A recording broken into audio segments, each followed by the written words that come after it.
April 22 hii leo, siku ya dunia ama kwa lugha ya kigeni tukiitambua kama Earth Day. Sasa ni kwa namna gani sisi ambao tunaishi katika dunia hii tunaiangalia dunia yetu ili iwe sehemu salama zaidi ya kuishi. Tutajadili hilo kwa undani wake, ambapo tutaangazia kuhusu dunia, mazingira yake, mfumo wetu wa maisha kama binadamu kwa kila siku, na ni kwa namna gani ambapo pia tunaweza kulinda vile ambavyo vinatuzunguka. Tunaye hapa afisa mhifadhi wa mazingira kutoka Baraza la Taifa la Hifadhi na Usimamizi wa Mazingira, Helmes Cosmas Muhiba. Karibu sana Muhiba. Asante. Habari ya NEMC? NEMC tuko salama. Tunawakaribisha mje mtutembelee pia. Shukrani sana. Ona mnapambana sasa hivi, mnataka kuwa mamlaka kamili, mfanye mambo yenu na nyie bungeni kule. Wanasema inshallah Mwenyezi Mungu akijalia, tunaamini hilo litakuwa. Amin, Mwenyezi Mungu afanye upesi zaidi. Asante. Siku ya dunia. Mtu akisikia siku ya dunia kama inafikirisha hivi. Yes. Mwenzangu ulimwacha amestuck. Tuna kwenye maana yake. Okay. Madam Barikisi. Okay. Kama nilivyotambulishwa na madam na bwana mkubwa hapa, mimi ni afisa kutoka NEMC. Kwanza wanasema tutajirudisha nyuma kidogo kwanza. Okay. Nafikiri katika elimu tu ya awali na shule za msingi kule tumefundishwa kwanza na wanaotusikiliza waweze kufahamu kwanza dunia ni nini. Wanasema katika tafasiri, yani katika kwa uelewa mdogo tu wa kawaida, yani ule wa kawaida usiohitaji nguvu kubwa sana. Dunia tunaambiwa ni moja ya sayari ambazo zipo ulimwenguni. Ziko 9, wanasema moja imeondolewa. Haipo. Maana zipo 8 sasa. Lakini pia tunaambiwa dunia mpaka sasa wanasayansi wanasema ndio sehemu pekee ambapo kuna uhai. Huko kwingine bado wanafanya utafiti. Sehemu pekee ambapo kuna uhai ni dunia. Huko sayari nyingine huko bado ni tafiti zinazofanyika waweze kuangalia kama uhai unaweza ukawepo. Lakini pia dunia imekuwepo lini? Lazima pia tuweze kuelewa hivyo vitu. Dunia imekuwepo lini? Tukiwa wote tukiamini katika imani zetu, tungekuwa labda Wayahudi, tungekuwa whatever, Chinese whatever. Kuna vitu vinatukusanyisha, vinatuweka pamoja na kuweza kutafakari dunia ilikotokea. Tukijikita kwenye maandiko matakatifu, samani nitanukuu. Hakuna tabu. Ukisoma kitabu cha Mwanzo. Kitabu cha Mwanzo sura ile ya 2 kutoka katika Biblia takatifu, vitabu vile 5 vya Musa. Vile vitabu 5 vya Musa ambavyo hata baadhi ya sehemu nyingi waamini wengi wanaviamini. Vile vitabu wanasema vya sheria vile. Kile kitabu cha kwanza ambacho kinazungumzia uumbaji. Ukisoma sura ya 2, sura ya kwanza mpaka ya 2 inazungumzia uumbaji wa dunia yenyewe hiyo. Kwamba huko mwanzo, sitaki kujikita sana, lakini tutakuja kutrace dunia imetoka wapi. Kwa ni kwenye uumbaji pale. Lakini pale inaenda mbali zaidi, inakuja Mwenyezi Mungu anakuja kuweka sheria baada ya kukamilisha ule uumbaji wa dunia hiyo, kutenga maji, kutenga ardhi na nini hivyo, anakuja kumuumba binadamu kama kiumbe cha mwisho kabisa. Lakini baada ya kumuumba binadamu alimpa maagizo. Alivyompa maagizo, kisoma Mwanzo sura ya 2 aya ya 15, anamwambia mwanadamu ailime bustani hiyo ambao by definition au kwa maana yake ndo dunia hiyo. Ailime bustani hiyo na kuitunza. Lakini kabla hapo Mwenyezi Mungu anasema baada ya kukamilisha uumbaji wake wa kila kitu na kumweka binadamu, anasema aliitiisha dunia. Kutiisha kwa maana aliitiririshia mvua, dunia ikaanza kustawi. Kwa hiyo Mwenyezi Mungu alijua kabisa binadamu huyu lazima nimpe maelekezo. Binadamu wetu wa kwanza katika vitabu vya imani, Adam, alipewa maelekezo ya kuitunza na kuilima dunia. Kwa hiyo utunzaji wa dunia hii sio wa leo wala sio wa jana. Na si jambo la hiari. Sio hiari, ni lazima, kwa sababu Mwenyezi Mungu anapozungumza ni amri. Kwa tayari babu yetu, mzazi wetu wa kwanza alipewa amri hiyo ya kuweza kuitunza dunia kwa maelekezo kabisa kwamba uilime na kuitunza. Kwa hiyo hiyo ndio genesis yao, ndio mwanzo wa uwepo wa dunia na utunzaji wake. Kwa hiyo sheria ya kwanza kabisa ni sheria kutoka kwa Mwenyezi Mungu, wakati anamkabidhi binadamu aliyemuumba mwenyewe kwa mikono, sio sisi tuliotokana na baba na mama, aliyemuumba yeye mwenyewe binadamu. Sasa umeturudisha vizuri kwenye asante, kwenye asili. Ameambiwa ailinde na itunze. Kwa nini tuilinde? Kwa nini tuitunze? Asante. Kama nilivyojitambulisha, mimi natoka Baraza la Taifa la Uhifadhi na Usimamizi wa Mazingira. Ukisoma sheria ya mazingira, sitonukuu sana, tusiingie ndani huko. Ukisoma sheria ya mazingira mwaka 2004 ambayo ndio sheria inayotuongoza. Sheria ile ina miongozo namna ya kutunza na kuyasimamia mazingira. Kwa nini tunalinganisha mazingira na dunia? Kumbuka, unapoizungumzia dunia, manake vile vilivyomo, ndio maana tunasema mazingira ni binadamu na kinachomzunguka. So the whole ile kwa ujumla wake ndio dunia yenyewe. Sasa na respondi swali la Madam Barikisa, anasema kwa nini tuitunze? Tunaitunza kwa sababu kwanza ni amri, kwa sababu Mwenyezi Mungu mwenyewe alishaona kwamba kwa sababu ameitengeneza kwa mikono yake, ikiingia mikono mingine ambayo haiko salama inaweza kuharibika na isiwe mahali salama kwa viumbe wake kuishi. Kwa sababu anasema baada ya kukamilisha ilikuwa yapendeza, nayo ni njema. Kwa nini tunailinda? Tunailinda kwa sababu kupitia maisha ya binadamu tuna shughuli mbalimbali ambazo zinatuwezesha kupata kipato. Ndio maana hata Mwenyezi Mungu alimwambia binadamu kwamba alime. Kwa hiyo kupata kipato sio jambo la leo. Kwa sasa sisi pia tuna shughuli mbalimbali. Shughuli zetu ambazo tunasema dunia, mazingira ni binadamu na yanayomzunguka katika hii dunia yetu. Sasa wakati wa kupata kipato, kuna namna pia tunaingiliana na mazingira yetu, ambao tunasema katika mifumo ya ekolojia kwamba ni binadamu. Sisi binadamu ndio kuna shida, sababu nature is nature. Binadamu anapokuja, asili ni asili. Bila binadamu asili inabaki iko salama, kama ilivyo, iko salama. Na ndio maana unaona baada ya kumuumba tu binadamu sheria inakuja. Kwa hiyo Mwenyezi Mungu alishajua kwamba binadamu amempa kwanza weledi mkubwa wa kutumia aidha kwa maana chanya au hasi. Kabla hapo hatuoni sheria. Kwa hiyo tunaitunza kwa sababu wakati tunapoingiliana katika mifumo yetu ya ekolojia kwamba ni viumbe hai na namna vinavyoingiliana katika kupata riziki yake na kusurvive katika uhai, huwa wakati mwingine tunaenda katika namna ambayo sio salama katika mahusiano hayo. Mfano, hapa tulikuwa tunazungumzia mfano vita. Hizo zote ni shughuli za binadamu. Vita, nini kinatokea vita? Na tukirudi nyuma, naona nimeanzia mbali kidogo. Tukirudi nyuma, siku yenyewe ya dunia imeanza kuadhimishwa mwaka 1970 na mataifa yale ya kaskazini yale.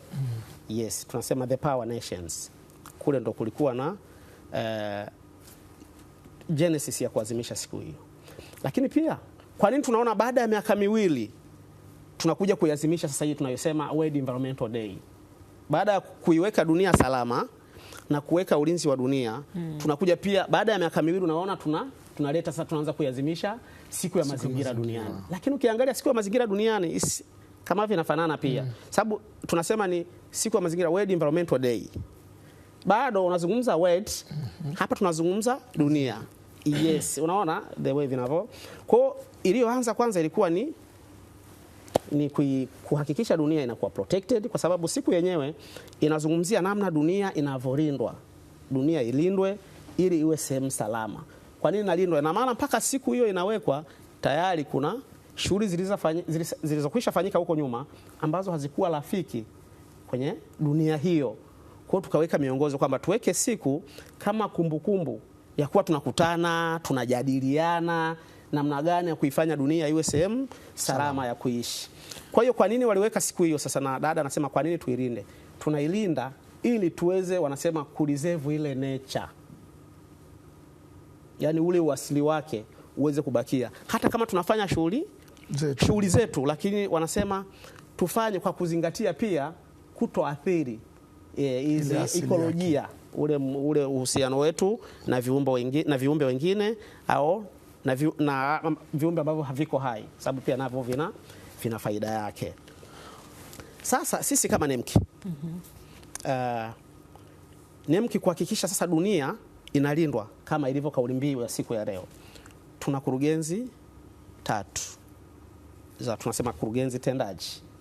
Kurugenzi hizo ndizo zinazojikita, nitazielezea haraka zinazojikita kuhakikisha dunia inakuwa ni sehemu salama ya kuishi. Lakini sio sisi tu, kwa sababu tunazungumzia dunia, so ina kati ya close. Kwa hiyo tunazungumzia dunia, maana yake hatuzungumzii Tanzania tu. So tutazungumza namna Tanzania tuna interact na wenzetu. Tuzungumzie Tanzania in perspective, then nitachip ni kuweza kuzungumzia dunia in general.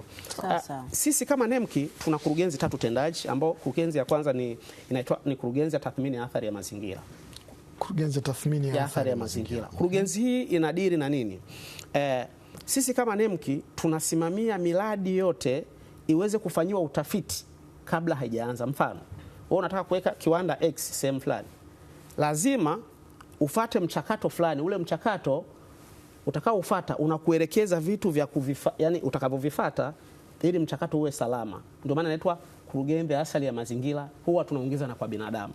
Kwa mradi ule lazima ufanyiwe study, tuweze kuangalia unazingatia vigezo vyote hivi ili mazingira yasiwe salama. Kwa hata ukikata miti, tutakwambia utakapokata miti lazima ureplace kitu fulani kama mbadala wake. Hiyo ni kurugenzi ya kwanza. Kwa hiyo ni kurugenzi inaojikita na kufanya tathmini kabla, sio baada, kabla. Kwa tukiona pia mradi haufai, tunakwambia no, hii sehemu haifai kutokana na ekolojia zile tulizokuwa tunazisema. Yes, hiyo ni kurugenzi ya kwanza. Kurugenzi ya pili ni ya uzingatiaji na utekelezaji na uzingatiaji. Ni kurugenzi ambayo inajikita upande wa kaguzi na sheria. Kwa lugha ya kigeni wanasema ni compliance and enforcement. NEMKI kama NEMKI huwa tunajikita sana kwenye kucomply. Comply ndo tunasema uzingatiaji. Tunapenda watu wazingatie. Yaani uzingatiaji nakuja sehemu yako ya unapofanyia kazi na kuambia bwana mzee, sehemu hii utaratibu wake uko hivi. Yaani tunaelimishana. Tunaelimishana kwanza, baadaye sasa tukiona inashindikana ndo tunakuja kwenye utekelezaji. Yaani pale sasa ni by force. Tunatumia ile ni nguvu sasa. Hicho ni kitengo pia ambacho ni kitengo tendaji, kwa kurugenzi tendaji. Kurugenzi ya 3 ni kurugenzi ya DELM. Inahusiana na mambo ya research zinazohusiana na tafiti za mazingira. Mfano, NEMKI kama NEMKI chini ya kurugenzi hiyo huwa tunafanya tafiti mbalimbali kuweza kubaini, mfano, ni maeneo yapi yameathirika na shughuli zipi, nini kifanyike kuweza kuyanusuru maeneo hayo. Lakini tunaungana pia na taasisi nyingine, siwezi kuzitaja hapa, lakini ifahamike kwa sababu ni dunia hii, tuna interact na taasisi nyingine, kwanza national wise, pia kimataifa. Kwa hiyo tunapofanya tafiti zile tunaweza kubaini kwamba kwa tafiti hizi viumbe fulani wanapotea kwa sababu 1, 2, 3. Mfano, kama joto limepanda, viumbe fulani wanapotea. Nini kimesababisha kupanda kwa joto? Pengine kuna shughuli 1, 2, 3.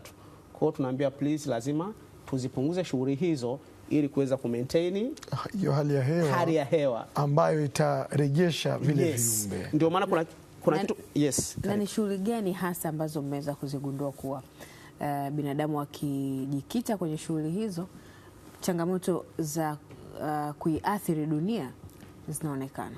Asante sana ndugu mtangazaji. Shughuli zipo nyingi, lakini kwa kuanzia shughuli za kwanza huwa ni shughuli za viwanda.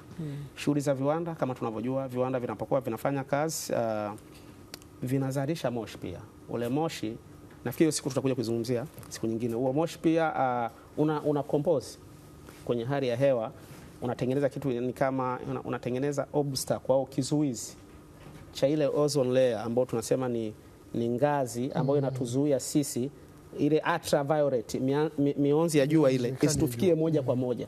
Kwa hiyo mioshi ile inavyoenda mara kwa mara kule inasababisha ile inakuwa damaged. Ndio maana pia tuna siku ya ozone duniani, tabaka wanasema tabaka la hewa. Kwa hiyo moja ni viwanda, lakini pia kwa upande wa hali ya hewa. Lakini sio hiyo tu, hata hizi silaha mnavyosikia vita, sisi wana mazingira tunaumia sana, pengine iko nje ya uwezo wetu, lakini silaha zile ni kali sana, zinapigwa maili nyingi sana, zinaenda mbali sana, zinavuruga ule uasili wa Mwenyezi Mungu aliyouumba. Lakini katika shughuli za hizi za kilimo pia, mfano hatupo tu kwenye kubadilika kwa hali ya hewa, lakini kwa sababu tunazungumza ekolojia, tunazungumzia vyanzo vya maji, tunazungumzia mimea fulani, tunazungumzia viumbe fulani. Mfano watu wanalima kwenye vyanzo vya maji. Nafikiri kama kuna mtu amewahi kwenda kwa bibi yake miaka hiyo, kuna sehemu kulikuwa na kijito, saizi hakipo, kimeenda wapi? Hakijayeyuka.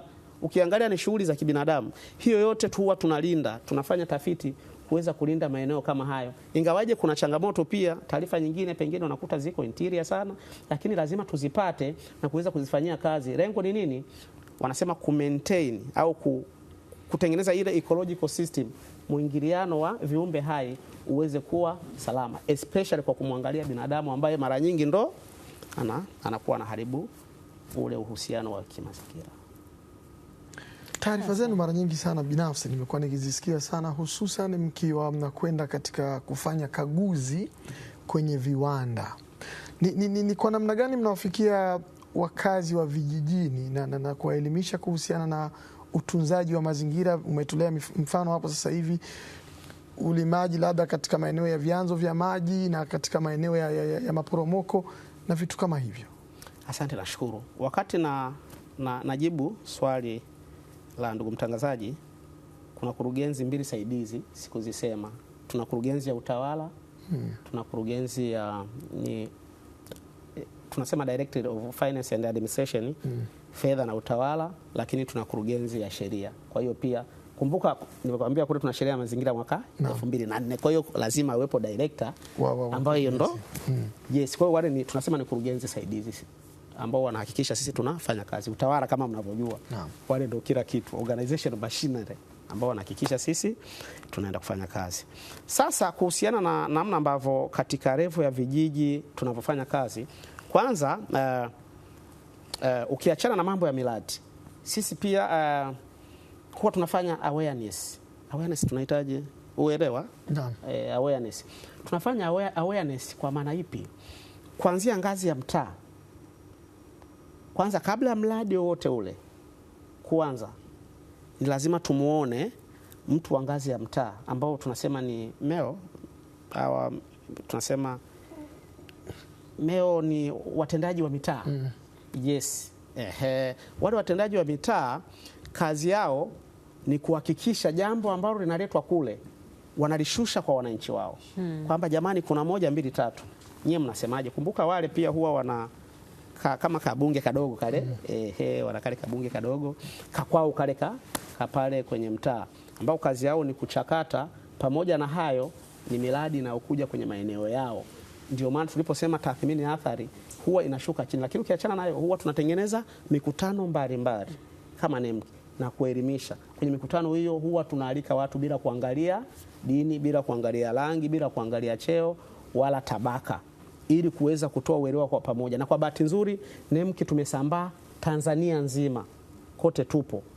Ingawaje tuko kwenye level ya kanda, lakini tunashuka mpaka level ya mkoa na wilaya, kwa sababu ukisoma sheria ya mazingira mwaka 2004, moja watu ambao wanaitekeleza sheria ile ni LEMES na DEMOS, kwa maana ya maafisa mazingira wa mikoa na maafisa mazingira wa wilaya, ambao chini yao pale katani kuna mabibi afya, kuna maafisa mazingira upande wa kata ambao wanashusha mpaka level ya mtaa.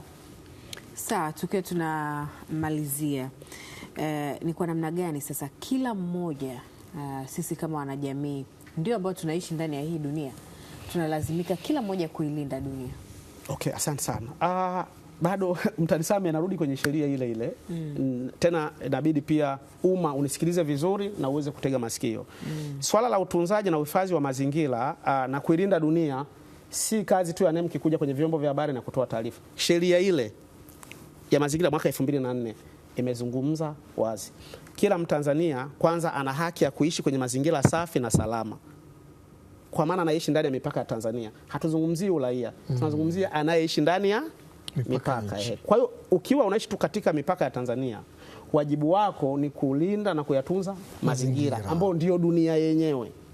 Lakini pia inasema hivi, sheria hiyo inasema kama kila mmoja ana wajibu wa kulinda na kuyatunza mazingira katika maeneo anayoishi, kwa mimi na wewe tuna wajibu wa kukemea pale tunapoona vitendo ambavyo si rafiki katika mazingira vinafanyika, kwa sababu dunia hiyo tunayoizungumzia leo ambao tumepewa kuilinda toka huko wakati mzazi wetu wa kwanza anaumbwa, tutakuwa tunakiuka. Kwa hiyo mimi na wewe lazima, sheria imetutaja, tuna wajibu. Sisi ni kama tunasimamia tu, lakini kila mmoja wetu sheria imemtaja. Kwa hiyo uwezo ukachafua mazingira ukasema mimi sio kazi yangu, hiyo ni kazi ya NEMKI, ni kazi ya maafisa mazingira wa wilaya wala mkoa. Kama mtu anatupa chupa, anatupa taka sehemu ambayo haistahiki na ukasema sio kazi yangu. Yes. Dunia ikiathirika, hakuna anayebaki salama. Hakuna ambaye anabaki salama. Wote tutaathirika. Tunakushukuru sana Muhiba. Hii ni elimu endelevu. Kadri siku zinavyozidi kwenda, kila siku ni elimu ambayo, na tunashukuru NEMKI, mnatoa ushirikiano wa kutosha sana. Msichoke kutukumbusha kuwa hatutakiwi kutupa taka ovyo na tunatakiwa kuilinda dunia. Asante ndugu mtangazaji. Labda kabla wanasema sijaweka kalamu chini, okay. Time keeper ataniambia. Wakati NEMKI tunaadhimisha siku ya dunia, ni vyema wananchi pia wafahamu kwamba NEMKI tunaenda kutimiza miaka 40 toka tumeanzishwa mwaka 1986. Okay. Lakini miaka yote hiyo tumekuwa tukifanya shughuli za kuhamasisha utunzaji wa mazingira, tumekuwa tukifanya washa, makongamano mbalimbali, tumefanya mikutano ya hadhara wakati mwingine, lakini pia ni wasikivu. Na sio hilo tu, sisi tumekuwa tukishirikiana na mataifa mengine, kama huwa mnasikia kwamba the Earth Summit whatever, ni mikutano ya kidunia ambao huwa inatukutanisha, kwa sababu tunazungumzia dunia, hatuzungumzii Tanzania tu. Huwa inatukutanisha sisi na vyombo vingine vilivyo kama sisi, yani ilivyo NEMKI Tanzania, kuna NEMKI Uganda, wherever, worldwide. Tunazungumzia changamoto ambazo zinaifesi dunia hii na kuweza kuzitafutia utatuzi, lakini pia tunapata changamoto. Here we go, pamoja tunaenda kwa pamoja, tunaangalia challenges zimekuwa wapi, then mkutano unaofuata tunaangalia challenges zilizokuwepo, je, tumezifanyia kazi? Kwa hiyo ni kitu ambacho tumekuwa tukifanya. Tukushukuru kwa mara nyingine tena Muhiba kwa elimu hii. Kwa hiyo kwa kufunga hii miaka 40 mkiwa mnaadhimisha, kuna lolote kubwa la kipekee ambalo mnakwenda kulifanya? Kwanza nisizungumzie sana, naamini mkuu wangu wa taasisi atakuja kuizungumzia. Tutamwalika. Tuishie hapa. Anaitwa Hermes Cosmas Muhiba, ni afisa mazingira kutoka Baraza la Taifa la Uhifadhi na Usimamizi wa Mazingira hapa nchini. Tumezungumza mengi, lakini yote kwa yote tunataka kuilinda, kuihifadhi dunia kwa ajili ya sisi sote ambao tunaishi ndani ya dunia hii. Bado uko nasi, hii ni Alasiri Lounge.